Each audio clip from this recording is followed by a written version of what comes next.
Now, Anacin, the tablets thousands of physicians and dentists recommend for fast relief of pain of headache, neuritis, neuralgia, and Bicidol mints that quickly rid stomach of gastric distress, present Our Miss Brooks, starring Eve Arden.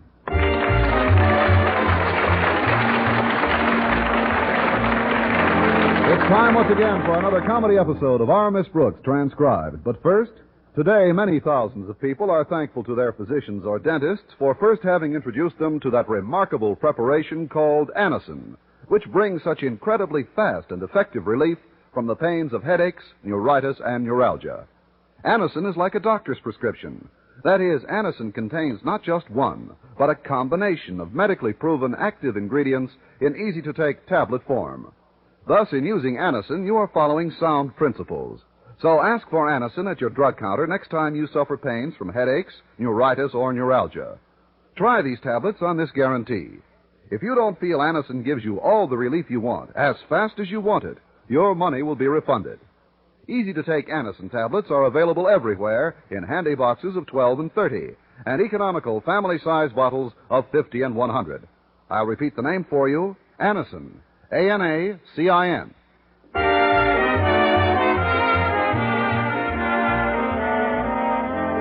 From time to time, our Miss Brooks, who teaches English at Madison High, has supplemented her meager bank account by writing articles for some of the country's leading publications. Yes, indeed. Last year alone, I cracked the Hobo News, the Muscle Builders Gazette, and the American Plumbers Quarterly. But of all my articles, I was proudest of the one which appeared last week in True Family Romances, entitled, I Am the Mother of a Quiz Kid. Of course, I wrote this True Family Romance story under the assumed name of Dorothy Kimberly, and for 3 good reasons. 1, the story was not true. 2, I don't have a family. And 3, with Mr. Boynton for a boyfriend, I have very little romance. There was a 4th reason, too. If our beloved principal, Mr. Conklin, ever found my name in a magazine like that, I'm afraid mine would be just another friendly face on the unemployment line. By Thursday morning, my $50 check was long overdue from the magazine, so I thought I'd better ask my landlady if any mail had come for me that I didn't know about. Mrs. Davis... Connie, I brought home several wallpaper samples from the store. Which of these do you like best for the living room? Mrs. Davis, I expect a check. No, dear, a check design makes me dizzy. It might have come addressed to Dorothy Kimberly. Dorothy Kimberly? Nothing came for anyone by that name. But who's Dorothy Kimberly? That's me. Now, sit right there, and I'll bring you a glass of water and some Anacin. Mrs. Davis, it's really very simple. In an article in a magazine, I'm Mrs. Kimberly. You see, I'm married. She's married. Oh, it's Connie Brooks I'm not married, but it's Connie Kimberly. Dorothy Brooks. That is, in the article, we both are. Make that a glass of water and 2 Anacin. Poor Connie, you are confused, aren't you? Oh, no more than Dr. Jekyll confused Mr. Hyde. I'd better start at the beginning, Mrs. Davis. You remember that guest speaker I got last month? The author who lectured at school on the opportunities in the field of writing? Oh, yes. Wasn't he the nice man who came over for dinner afterward? And when he left, most of our silverware was missing. Oh, no. You're thinking of the fellow who lectured on the influence of crime shows on our children. Anyway, we recovered most of the stuff. But the writer I'm referring to mentioned that True Family Romances was paying $50 for stories concerning unusual family problems. Oh, I see. Well, I didn't tell you about it, Mrs. Davis, but that's when I became Dorothy Kimberly. That very day, I sat down and wrote an article entitled, I Am the Mother of a Quiz Kid. My, there are a lot of things you haven't told me about. How old is your little youngster? 65, and he's now leading a retired life in Hoboken, New Jersey. Mrs. Davis, I'm not really the mother of a quiz kid. Well, if you say so, dear. But I saw a copy of that magazine lying around a few days ago, and I read your story. You know, I enjoyed it almost as much as the one by Sarah Doolittle. Oh, yes, the one called Bringing Up My Dopey Son. Poor Sarah Doolittle, how she suffered. You should thank goodness, Connie, that your boy turned out so brilliant. Well, I had a very intelligent typewriter. Now, if you'll excuse me, Mrs. Davis, I'd better be leaving for school. Oh, I'll get it. Hello? Hello. This is Mr. Nemo, the editor of True Family Romances. Is Mrs. Dorothy Kimberly there? No, I'm afraid you have the wrong... Oh, yes, she's here. I mean, I'm here. We're here, all of us. I was expecting your check in the mails, Mr. Nemo. Are you certain you put a stamp on the envelope? That's precisely why I called, Mrs. Kimberly. You see, our magazine has instituted a new policy of checking on the facts in all our stories before making payments. Checking on the facts? Yes. While I'm in town, I'd like to have a little chat with you and that quiz kid son of yours. Also with another one of our authors who lives in your vicinity, Sarah Doolittle. Now, what time would it be most convenient for me to drop around and see your son? In about 15 years.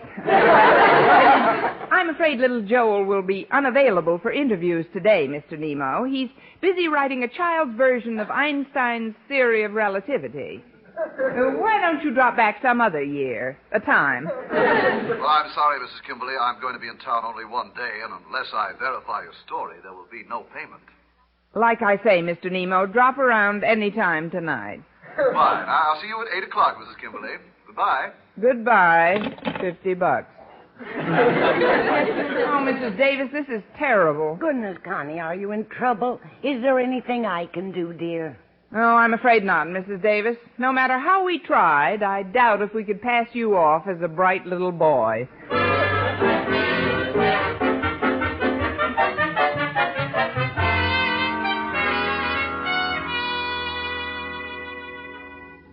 Daddy, I put 2 days of hard work into that article about you and Mother. And anyway, I wouldn't have sent it into True Family Romances without your permission. You had absolutely no right to tear it up. Oh, didn't I, though? Harriet, I will not have my daughter writing for a cheap, trashy, fourth-grade publication whose current cover features the spectacle of a husband clasping his wife to his bosom with one hand and brandishing a meat cleaver with the other. Daddy, all the other kids were writing articles for the magazine about their parents. And that's exactly why a number of parents have been complaining to the head of the board about their lives being invaded, and why Mr. Stone has been pointing the finger of unemployment at me. Well, it certainly isn't fair for Mr. Stone to blame you. Well, of course it isn't. Particularly since your precious Miss Brooks brought that lecturer here in the first place. Oh, what did I do to deserve that woman? Some men occasionally get a view of heavenly paradise here on earth, but fate has sent me Miss Brooks to show me what it looks like elsewhere. Well, it actually isn't her fault either, Daddy. She only books the lecturers. Quiet. I think I see Miss Brooks clumping up the walk now. If you'll excuse me, Harriet, I want a word alone with Madison's crazy, mixed-up lecture bureau. Kindly depart through my inner office, child. But, Daddy, can't I just wait? Meander, minx. All right. Well, Miss Brooks should be through the front doors by now. Now she should be walking toward this office. Come back here, Miss Brooks. Oh, yes, sir. It's a nice day, sir. I doubt it. With you so close, there must be a monsoon brewing in the vicinity. Miss Brooks, why is it everything you touch turns to ulcers? Why, sir? Have I done something wrong? That's like asking, will dawn come up tomorrow? Miss Brooks, since you invited that madman here to encourage the literary efforts of our students last month, they have been besieging True Family Romances with a mountain of garbage. And Mr. Stone has placed the whole thing squarely on my doorstep. Well, I'll call the Department of Sanitation at once and have them take it away. Oh, you mean Mr. Stone has been complaining to you? Complaining? Why, yesterday he couldn't have called me more often if we were sweethearts. He told me he put 3 students at Clay City High on probation and suspended a history teacher simply for contributing stories to that awful magazine. Can you imagine what he'd do if an article were published? Yes, I can, but it's too late for me to make the help wanted page in today's paper. I believe I can. Needless to say, if another one of my students or any member of my faculty contributes to that publication, I will recommend immediate dismissal. You may go now, Miss Brooks. How far? Yes. I almost forgot.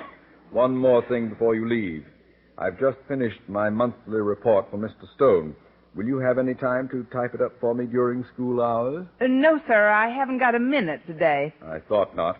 Therefore, I arranged to be at your house tonight at 8. You can type it then. At 8? Tonight? Oh, no, sir. 8's a very bad time. I can't possibly make it at 8. I have an appointment with my optometrist about my eyes. Oh, you do love to put up a fight, don't you? Please, Mr. Conklin, make it earlier or later. Say 10 o'clock. Can you come over then? How's 10 o'clock? I'll tell you what we'll do, Miss Brooks. I want to be at your house at 8. You want me to be there at 10, so we'll compromise. Oh, good. Compromise, that's it. Compromise. Thank you, sir. I'll be there at 8:05. But, sir... I'll be there at 8:05, Miss Brooks. Now, is there anything I can do for you before I come over? No, sir. Even if you shaved off your mustache and wore short pants, you wouldn't do either.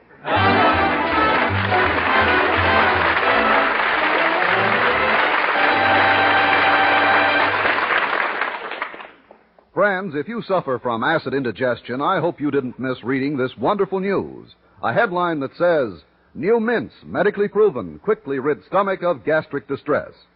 That headline is talking about new Bicidol mints. Doctors recommend Bicidol mints because the Bicidol medication acts at once to make painful acid harmless and gives you fast 5-way relief. 1, speeds relief from gas. 2, sweetens your breath. 3, gives complete, longer-lasting relief than baking soda. 4, relieves stomach upset from too much eating, drinking, smoking. 5, lets you sleep when acid indigestion strikes at night. So don't suffer acid indigestion, heartburn, or gastric distress from excess acidity. Remember, new mints, medically proven, quickly rid stomach of gastric distress. And remember the name, Bicidol mints. Bisodol. Get Bicidol mints for fast relief.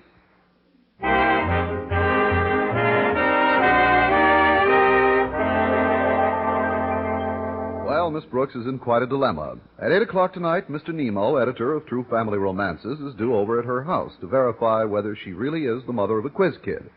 And 5 minutes later, Mr. Conklin is coming over with some typing work. Since the magazine has been declared out of bounds, if Mr. Nemo and Mr. Conklin cross paths tonight, Miss Brooks is in danger of suspension. And with Mr. Conklin, that could mean from a tree. Just before noon, Madison High's principal was busy at his desk when his phone rang. Hello, principal's office. The principal himself speaking. Speak quickly, please. I lunch in 2 minutes, and I'm famished. Excuse me, sir, but am I speaking to a school? Don't be ridiculous, sir. You're speaking to a man. Oh, yes. Yes, this is Madison High School. Who is this? My name is Mr. Nemo, Joshua Nemo. I'm from True Family Romances. I have a check for a Sarah Doolittle. Does she work at your school? Sarah Doolittle. Excuse me a moment, please.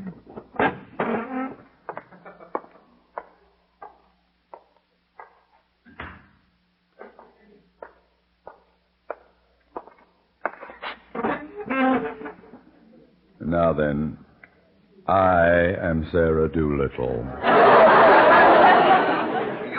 Look here, I don't have time for joking. Oh, I'm not joking. Sarah Doolittle is the name I use on my articles. It's my wife's name. I'm Osgood Doolittle. Now, you may forward the $50 check for my current article. Just a moment, Mr. Doolittle. Because of a little difficulty we've had recently, our current policy is to withhold checks until after we've verified the facts in an article. Well, shall I drop over to your place, say at 9, to deliver your check and meet the lad? No. That'll be impossible. Maybe I could have him speak to you on the phone. Mr. Doolittle, I'm sorry, but that's the way it must be. No interviews, no $50 check. Oh. 9 o'clock, eh? Yes, and please make sure Ronald is home. Never fear. He'll be home. if I have to look all over town to find him.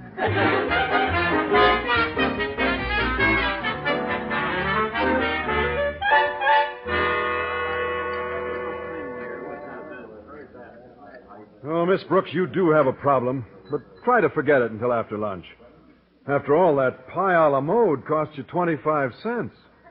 That looks awfully good, too. It'd be a pity to waste it. Stop punching, Mr. Boynton. It's yours. Well, all right.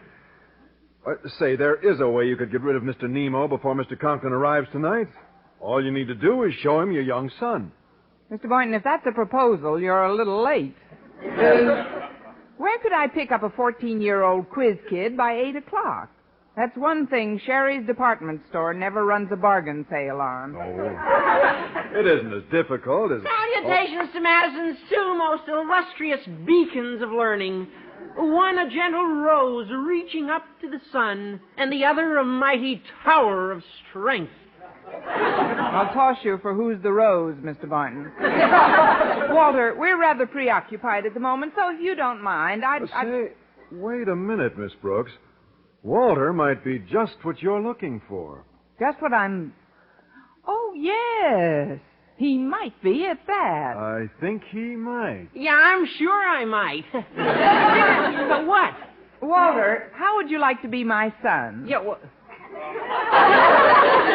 Your son? Well, it's okay with me, Miss Brooks, but I don't know how my parents are going to take it. Oh, it's only for tonight, Walter, for a few minutes around 8 o'clock. You see, under the name of Mrs. Dorothy Kimberly, I wrote an article for the True Family Romances called I Am the Mother of a Quiz Kid. And now the editor's coming to verify my story before he'll pay me for the article. Oh, I get it. And you want me to play the quiz kid. Well, gosh, do you think anyone would ever believe it? He might, if he doesn't get a look at your marks. Well, all right. If it'll help you out, I'll do it. Oh, thanks, Walter. And one more thing. You know how Mr. Conklin feels about that magazine, so our little plan will have to be a secret between us. From now on, it's strictly in the family. Well, see you later at your house, Mom. And please be on time. Oh, gosh, the situations women get themselves into. Oh, me, a quiz kid. Boy, that's really one for the book.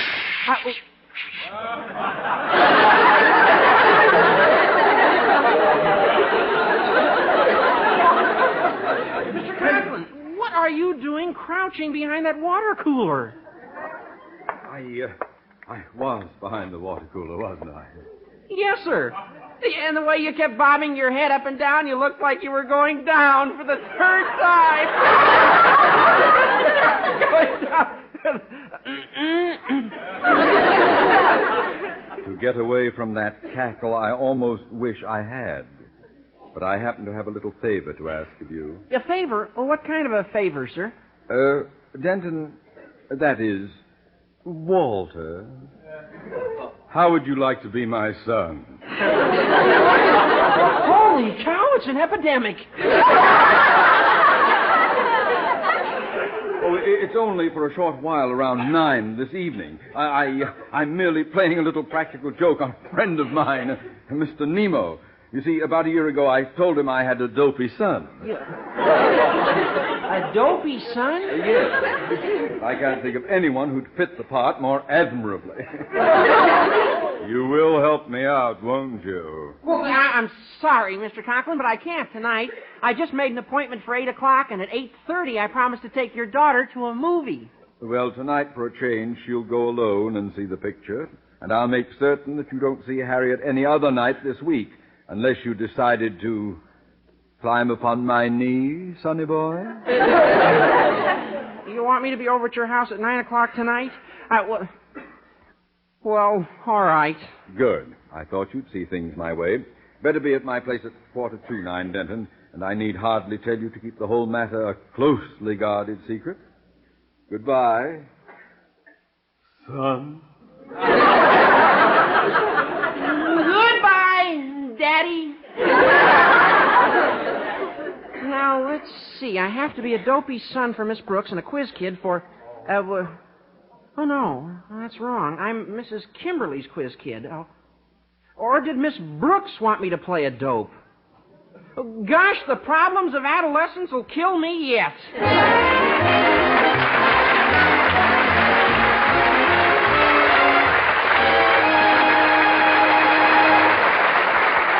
Our Miss Brooks will return in a moment.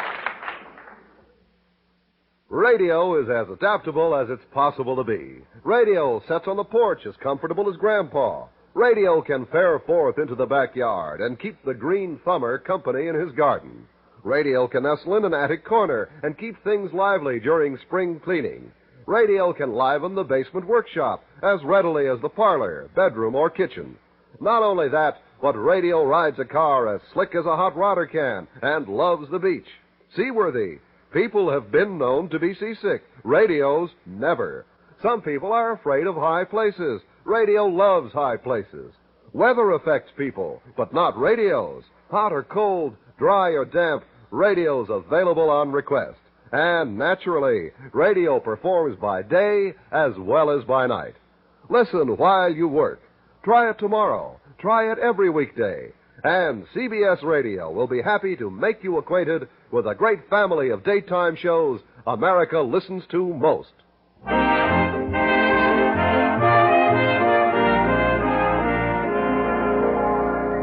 Unknown to each other, Mr. Conklin and Miss Brooks have each written an article for True Family Romances. And also, without the other knowing it, both have asked Walter Denton to act as their son to authenticate their articles. The only trouble is, for one he must play a dopey kid, and for the other a quiz kid. At her house later that evening, Miss Brooks is waiting tensely for Walter to arrive. It's 2 minutes to 8, Mrs. Davis. Where can Walter be? He should have been here by now. Mr. Nemo will be here any minute. And what if we can't get rid of him before Mr. Conklin arrives? Connie, control yourself. Don't be so nervous. Nervous? Me? Me nervous? I might be impatient, but I never get nervous. How can you say I'm nervous? I wonder what's keeping... Oh, I'll get it, Mrs. Davis. Hello, I'm Mr. Nemo. Oh, won't you come in? I'm Mrs. Kimberly. Yes, pleasure. Well, Mrs. Kimberly, I got here on time. Yes, and I hope to get you off on time. That is, knowing you're a busy man. Yes. I do have to chat with Sarah Doolittle at 9. Now then, where is that wonderful quiz kid you wrote about? Joel? Oh, he's probably still in the school laboratory. I just know he's going to be a scientist. Do you know that yesterday a test tube burst during one of his experiments and sent a mushroom to the ceiling? What? You mean he was... He was boiling mushrooms. You had me worried for a moment. But you promised to have him here this evening, Miss Kimberly. Oh, he'll be home any minute. I asked Joel to pick up some bread on the way home, and he... Oh, there he is now. Hello, Joel, dear. Yeah, I'm home, Mommy. I'm home.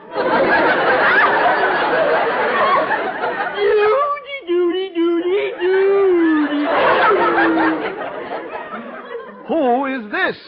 Joel, put down that yo-yo. And what kept you so long? I sent you for a loaf of bread 2 hours ago. Yeah, I couldn't finish the loaf any quicker, Mommy. Oh, who's a nice man, Mommy? Oh, this is Mr. Nemo, dear. Shake hands with the gentleman, Joel. How are you? He bit me in the hand. Well, one loaf of bread is hardly enough for a growing boy. Ooh, nice man! Nice man! Joel, you don't have to put your eyeball against Mr. Nemo's mouth to see him. Now go inside and bring some fruit for the table. You all right, Mommy?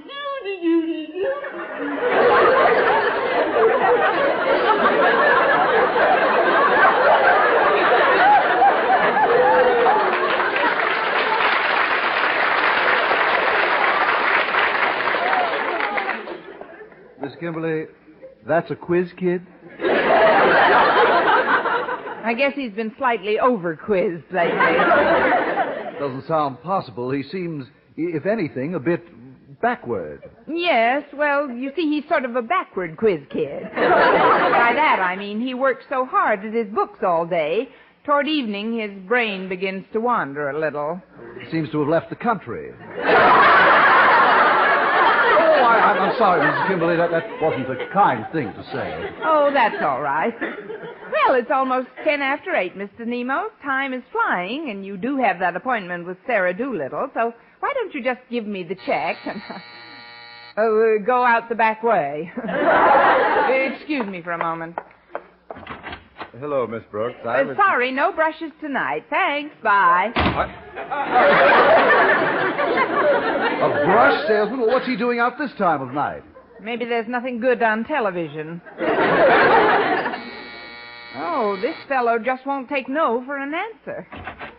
Miss Brooks, why did you slam that door against my nose? I'm sorry, sir, but we make all our own brushes. Bye. Hold it! Are we suffering from a nervous breakdown, Miss Brooks, or are we begging for one? I've never seen you resist a typing assignment with so much... Oh, you have company. Well, aren't you going to introduce us? Mr. Nemo, this is Mr. Conklin. Nemo? You're Mr. Nemo? Why, yes, Joshua Nemo. Say, don't I recognize your voice from someplace? My voice? No, I'm sure you're mistaken. Well, Miss Brooks, I must be going, must be on my way. But, sir, I must leave at once if I'm going to sell my full quota of brushes tonight. Now, if you just... Well, I got the fruit and I'm back, Mummy. Well, see you all again. Daddy, you're home.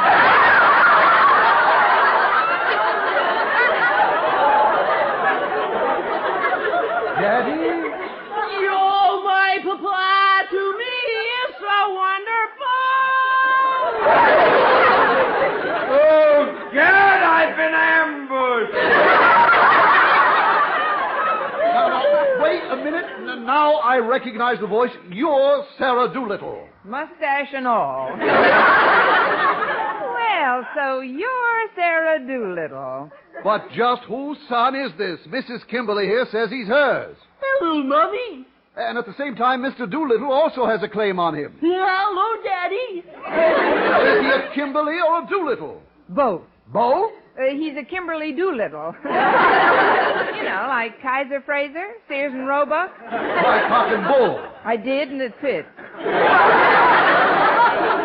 Yes, I thought so. Well, I don't remember ever having enjoyed a night at the theater so much. And I think we can just forget about those $50 checks. Good night, whoever you are.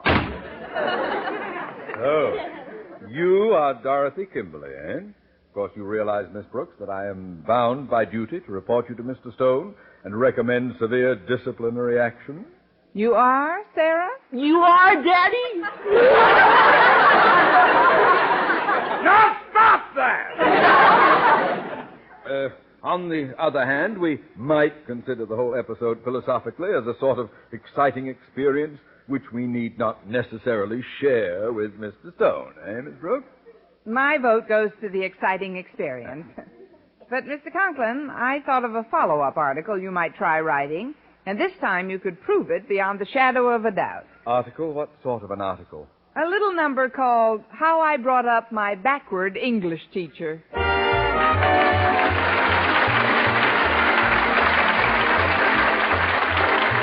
Our Miss Brooks, starring Eve Arden, transcribed, was produced and directed by Larry Burns, written by Arthur Alsberg and Lou Derman, with the music of Lud Gluskin. Mr. Conklin was played by Gale Gordon. Others in tonight's cast were Jane Morgan, Dick Crenna, Bob Rockwell, Gloria McMillan, and Joel Samuel. Be sure to be with us next week for another comedy episode of Our Miss Brooks.